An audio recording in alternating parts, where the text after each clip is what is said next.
తెలంగాణ ప్రభుత్వం ప్రతిష్టాత్మకంగా భావిస్తూ ప్రతి ఏటా ఇస్తున్నటువంటి గద్దర్ అవార్డ్స్ ఈసారి బెస్ట్ డాక్యుమెంటరీగా యూనిటీకి ఈ డాక్యుమెంటరీకి రావడం జరిగింది. దీనికి డైరెక్టర్ అండ్ ప్రొడ్యూసర్స్ అయినటువంటి ఇద్దరు ఉన్నారు. డైరెక్టర్ విజయ్ అండ్ ప్రొడ్యూసర్ గారు ధనుంజయ్ గారు ఉన్నారు.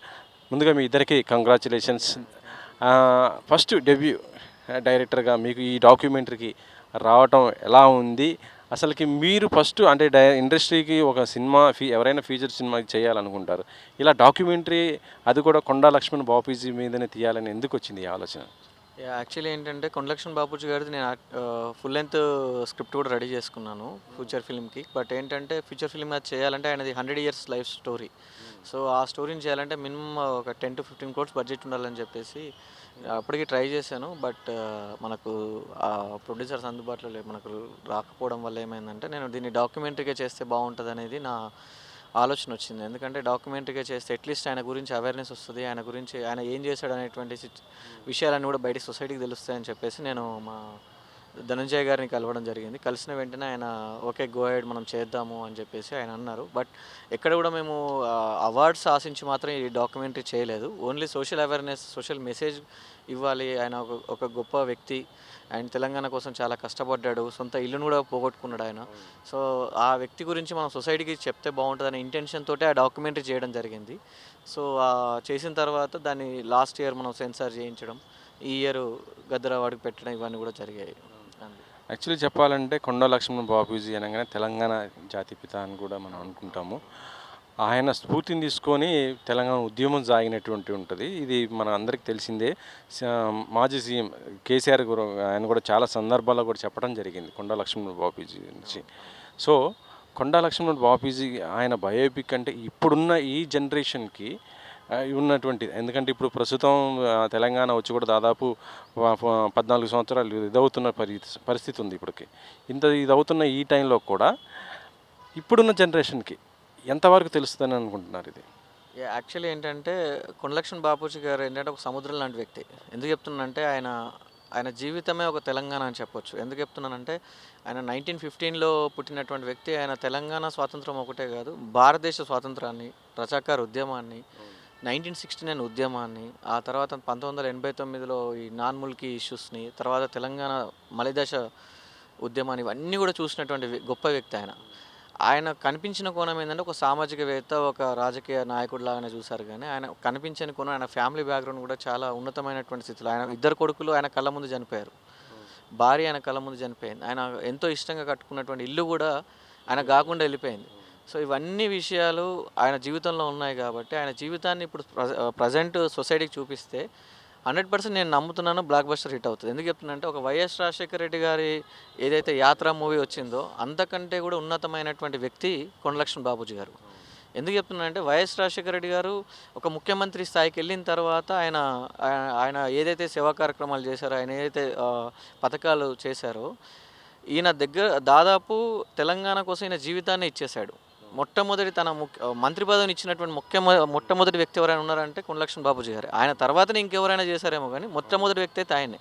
సో అంత గొప్ప వ్యక్తి జీవితాన్ని నేను ఓన్లీ పొలిటికల్గా తీయాలనుకోవట్లేదు. కంప్లీట్గా ఆయన ఫ్యామిలీ బ్యాక్గ్రౌండ్ నుంచి, ఆయన వివాహం కూడా ప్రేమ వివాహం అంటారు, ఆయన పిల్లని కూడా ఇవ్వలేదు, ఈయన ఉద్యమాలు తిరుగుతుందని చెప్పేసి. అవన్నీ జీవితాలు, అవన్నీ కూడా ఆయన జీవిత విశేషాలు ఉన్నాయి కాబట్టి సినిమాగా తీస్తే చాలా బాగుంటుంది అనేటువంటి ఆలోచన నాకు ఉంది. బట్ భవిష్యత్తులో నేను తప్పకుండా భగవంతుడి ఆశీర్వాదాలతోటి ప్రయత్నం చేస్తాను. సార్ చెప్పండి, మీకు ఈ డాక్యుమెంటరీ గురించి చెప్పినప్పుడు యాక్చువల్గా ఏంటంటే సినిమా అంటే కొంత బెనిఫిట్ ఉంటుంది, సినిమా డబ్బులు వస్తాయి ఇదని అనుకుంటుంది. కానీ డాక్యుమెంటరీ అంటే రూపాయి రాదు, ఏం ఎక్స్పెక్ట్ చేయరు. అంటే ఇప్పుడంటే అవార్డు వచ్చింది కాబట్టి అంతకుముందు ఏం కూడా ఎక్స్పెక్టేషన్స్ లేవు కదా. మీరు ఎట్లా నమ్మారు? ఏంటి అసలుకి ఏ ఉద్దేశంతో తీసుకున్నారు? యాక్చువల్గా బాపూజీ గారి గురించి నాకు నా చిన్నతనం నుంచి కూడా బాగా తెలిసిన విషయం ఏంటంటే, అప్పటికే నా చిన్నతనాన్నే 69లో నేను 7th క్లాస్ చదువుతున్నాను. అప్పుడే వారు ఉద్యమాన్ని ఉధృతం చేస్తున్న సంగతి తెలుసు. అంతకంటే ముందు కూడా మా ఊరేదైతుందో అక్కడి ఆ కాన్స్టిట్యూన్సీ నుంచి వారు గెలిచిండ్రు. అప్పుడు ఇది చిన్నకొండ నియోజకవర్గం నుంచి గెలిచి తర్వాత మళ్ళీ భువనగిరి నియోజకవర్గం పోయారు. అక్కడి నుంచి ఆయన మంత్రి పదవి తీసుకున్నాడు, అవన్నీ జరిగినాయి. అయితే అప్పటికి నాకు ఉన్న సామాజిక స్పృహతోటి అతని గురించి బాగా కొన్ని విషయాలు తెలుసు నాకు. ఎప్పుడైతే డైరెక్టర్ గారు విజయ్ కుమార్ గారు నా దగ్గరికి వచ్చి ఇట్లా వీరి జీవిత చరిత్ర డాక్యుమెంట్ తీయాలనుకుంటున్నా, మీకు మీకు ఈ నేను చెప్పే విషయం మీకు నచ్చితే మీరు చేయండి అని చెప్పి చెప్తే నాకు ఒక రకమైన ఉత్సాహం అనుకో, లేకుంటే వారి మీద గౌరవం అనుకో, నాకు సామాజిక పరంగా ఉన్న ఆలోచన అనుకో, ఏదో రకంగా చెయ్యాలని ఒక 100% దృక్పథం మాత్రం వచ్చింది. రాగానే ఎమ్మటే వారికి గో హెడ్ అని చెప్పాను. దానికి కావాల్సిన ఆర్థికపరమైన విషయాలు కూడా నేను ఎమ్మటే సమకూర్చుకోవడం జరిగింది. ఇప్పుడు డాక్యుమెంటరీకి నంది అవార్డు రావటం, గద్దర్ అవార్డు రావటం జరిగింది. తెలంగాణ ప్రభుత్వం చాలా ప్రతిష్టాత్మకంగా ఇచ్చేటువంటి అవార్డు. సో ఇది ఇప్పుడు మొత్తం కూడా సొసైటీలు మొత్తం కూడా దీని అవార్డు, దాంతోపాటు కొండా లక్ష్మణ్ బాపూజీ యొక్క ఆయన చేసినటువంటి పోరాటం కానీ ఆయన గురించి మొత్తం కూడా మరొకసారి ఇప్పుడు చర్చించుకునే విధంగా వచ్చింది. సో ఫ్యూచర్లో ఇప్పుడు విజయ్ గారు చెప్తుంది ఏంటంటే దీన్ని సినిమా తీస్తే చాలా బాగుంటుంది, తీయాలని అనుకుంటున్నాను అన్నారు. ఒకవేళ మళ్ళీ మీరే మీ ఆధ్వర్యంలో ఏమన్నా ప్లాన్ చేసే అవకాశం ఉందా, ఎట్లా ఏమన్నా? అందుకు కూడా నేను సమాయత్తమయ్యాను. నాకు కూడా అవగాహన ఉంది. నేను తప్పకుండా వారిది చరిత్ర పూర్తి స్థాయిలో అందరికీ భారతదేశ వారు ఏదో కేవలం హైదరాబాద్కే నాయకుడు కాదు, ఆయన ఆల్ ఇండియా లెవెల్లో కూడా నాయకుడు. ఆయన ఫస్ట్ ఇందిరాగాంధీ తోటి కొట్లాడి రాజీవ్ గాంధీ తోటి కొట్లాడి బయటకు వచ్చి ఏది మండల్ కమిషన్ అప్పుడు కూడా వారు విభేదించి వచ్చిండ్రు. ఆయన అంటే ఒక పద్ధతికి ఆయన ఒక సిద్ధాంతానికి నిబద్ధత గల వ్యక్తి కాబట్టి అతని గురించి సమాజంలో ఇప్పుడు చెడిపోతున్న సమాజంలో అతను ఏ విధంగానైతే తన జీవితాన్ని గడిపిండో ఆ విషయాన్ని ప్రతి ఒక్క వ్యక్తికి అర్థమయ్యే విధంగా పూర్తిస్థాయి సినిమా చేయాలని చెప్పి కూడా ఆలోచన ఉంది. సో అందుకు సంబంధించి మేము లీగల్ ఎయిడ్ కూడా వారి కూతురు దగ్గర నుంచి మేము తీసుకోవడం జరిగింది. అన్ని రకాలుగా మేము సమాయత్తమవుతున్నాం. సమాజానికి బాపూజీ గారు ఏ రకమైన సేవ చేసిండు, ఏ రకమైన ఉత్తేజాన్ని కల్పించిండు, అవన్నీ కూడా చేయాలని చెప్పి పూర్తి స్థాయిలో నేను ముందుకు పోవాలని అనుకుంటున్నాను. విజయ్ చెప్పండి, ఇప్పుడు డాక్యుమెంటరీ అంటే ఒక 30 మినిట్సే ఉంది, కానీ సినిమా అంటే మాత్రం 2 గంటలన్నర ఉండాలి.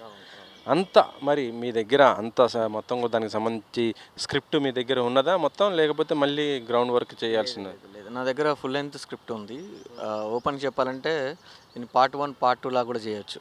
ఆ రేంజ్ వ్యక్తి ఆయన. ఎందుకంటే బిఫోర్ మనకి ఇండిపెండెన్స్ వచ్చేంత వరకు ఒక రకమైనటువంటి నాయకుని చూస్తారు. ఇండిపెండెన్స్ వచ్చిన తర్వాత ఇంకొక రకమైనటువంటి నాయకుని చూస్తారు, కొండ లక్ష్మణ్ బాపూజీ గారిని. సో ఆయనది లైఫ్ స్టోరీ చెప్పాలంటే ఆల్మోస్ట్ ఒక బుక్ ఆఫ్ బైండిల్స్ ఒక 5 బుక్స్ ఉన్నాయి. సో ఆయన ఒక 4 సార్లు ఎమ్మెల్యేగా రావడము, 2 సార్లు మినిస్టర్ అవ్వడము, అండ్ ముఖ్యమంత్రి పదవి ఆఫర్ ఇచ్చినా కానీ నేను తెలంగాణ వచ్చేంత వరకు నేను ఏ పదవి తీసుకోనని చెప్పడము.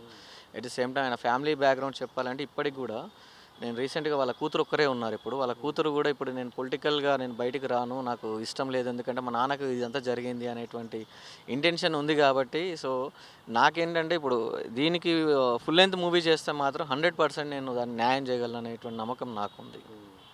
ఇప్పుడు మీరు డాక్యుమెంటరీకి అవార్డు రావటం అంటే జ్యూరీ వాళ్ళ నుంచి ఎలాంటి ఫీడ్బ్యాక్ మీకు రావటం జరిగింది, వాళ్ళు ఏమన్నారు అసలు? యాక్చువల్లీ ఏంటంటే నేను first of all Dil Raju గారికి నేను థ్యాంక్స్ చెప్పుకోవాలి, అండ్ విజయ్ కనకమేడల్ గారికి థ్యాంక్స్ చెప్పాలి, and entire TGFA Gaddar film festival awards సభ్యులందరూ కూడా నాకు హృదయపూర్వక ధన్యవాదాలు. వాళ్ళు కంటెంట్ని బిలీవ్ చేస్తారు, ఒక డైరెక్టర్ని, ప్రొడ్యూసర్ని, లేదంటే ఏదో పొలిటికల్ పార్టీ అని కాకుండా కంటెంట్ని బిలీవ్ చేసి వాళ్ళు ఇవ్వడం అనేది నాకు చాలా సంతోషం కలిగింది. And at the same time నాకు జస్ట్ ఆ రోజున ఏదైతే డే బిఫోర్ యెస్టర్డే వాళ్ళు ఏదైతే అనౌన్స్మెంట్ చేస్తున్నారో అక్కడ అసలు నేను ఫస్ట్ సర్ప్రైజ్ అయ్యాను. ఎందుకన్నానంటే జస్ట్ లాస్ట్ ఇయర్ అసలు ఇవ్వలేదు డాక్యుమెంటరీస్ కానీ షార్ట్ ఫిలిమ్స్ కానీ, బట్ ఈ ఇయర్ ఇవ్వడము, అందులో ఫస్ట్ బెస్ట్ డాక్యుమెంటరీ రావడం అనేది నేను చాలా సర్ప్రైజ్ అయ్యాను. అదొకటి నాకు చాలా హ్యాపీగా అనిపించింది. ఇమీడియట్గా మా ప్రొడ్యూసర్ గారికి చెప్పడం వెంటనే ఆయన కూడా చాలా సంతోషం వ్యక్తం చేశారు. ఇదేంటంటే ఇది వాళ్ళ అబ్బాయి యాక్చువల్గా యూఎస్లో ఉంటారు. వాళ్ళ అబ్బాయి ఇనిషియేట్ చేసుకొని మనం పెట్టాలి, ఎట్లయినా సరే దీన్ని ముందుకు తీసుకెళ్ళాలని చెప్పేసి వాళ్ళ అబ్బాయి బాగా ఇనిషియేట్ చేసుకొని చెప్పారు. ఆయన ఇండియాలో లేరు, బట్ ఆయన ఇనిషియేట్ చేసుకున్న తర్వాత మా ధనంజయ్ గారు కూడా ఓకే అని చెప్పడంతో మనము పెట్టడం జరిగింది. అంతేగాని అసలు వస్తుందా రాదా అనేది కూడా మాకు అసలు తెలీదు అట్లా. ఇప్పుడు ఈ అవార్డు మీ పైన పెద్ద బాధ్యత పెట్టింది. 100%. సో నెక్స్ట్ ఎలాంటి స్టెప్ అయిపోతున్నారు అంటే సినిమా కూడా చేస్తున్నారు కదా, మళ్ళీ ఇంకా ఏమన్నా డాక్యుమెంటరీలు ఇంకా ఏరే ఏమన్నా చేసే అవకాశాలు ఉన్నాయి? యా అంటే రీసెంట్గా నేను లాస్ట్ 3 months బ్యాక్ గౌరవనీయులు పెద్దలు సుద్దాల అశోక్ తేజ గారు మాకు వాళ్ళ తండ్రి గారు సుద్దాల హనుమంత గారి జీవిత చరిత్రని నాకు చేయమని చెప్పారు. అది ఆన్ ప్రోగ్రెస్లో ఉంది. సో అది మోస్ట్లీ ఇంకొక 3 monthsలో అది బయటికి రావచ్చు. ఆయన సుద్దాల హనుమంత్ గారి జీవితాన్ని ఇప్పటివరకు ఎవరు చూపించలేదు. సో అది ఆ బాధ్యత నా మీద పెట్టారు. అది చాలా బరువైంది. కాకపోతే కొంచెం టైం తీసుకుంటున్నాను, అది చేస్తాను. కంగ్రాచులేషన్స్ ఇద్దరికి మరొకసారి. ఇది మొత్తానికైతే ఈసారి 2025 గాను ఉత్తమ డాక్యుమెంటరీగా వచ్చినటువంటి యూనిటీకి మాత్రం మొత్తం కూడా ఫస్ట్ టైంలోనే అంటే కొండా లక్ష్మణ్ బాపూజీ యొక్క చరిత్ర మరొకసారి ఎవరికైతే తెలియదో ఇప్పుడున్న జనరేషన్ కూడా మరొకసారి తెలియజేసే విధంగా కూడా ఆ డాక్యుమెంటరీ రూపొందించడం జరిగింది. దానికి తగ్గట్టుగానే దాని ఫలితం కూడా అవార్డు రూపంలో కూడా రావడం జరిగింది. కాబట్టి ఇంకా ముందు ముందు కూడా ఇలాంటి మంచి డాక్యుమెంటరీలు కూడా తీయాలని మనస్ఫూర్తిగా కోరుకుందాం. కెమెరామెన్ పాషాతో వెంకట్, 10 TV.